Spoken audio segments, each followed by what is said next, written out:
Good morning and welcome to the Christmas Coffee Talk, and I wanted to talk about the Christmas story a little bit, but I also wanted to talk about it a little bit more in depth because I think that sometimes we lose our sensitivity to the Christmas story because, it is kind of romanticized in our culture.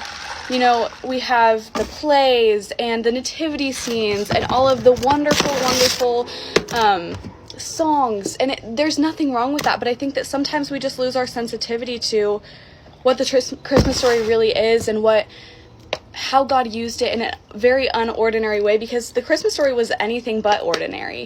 The Messiah, the King of the world, was born of a virgin in a stable because everyone else turned them away. There was shame, there was guilt, there was fear, there was anxiety.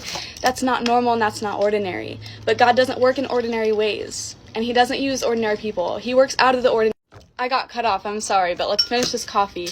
Another thing that's not really ordinary about the Christmas story is that God was born of a virgin. And I was doing some research this morning about, what's the significance of that? Why is that important?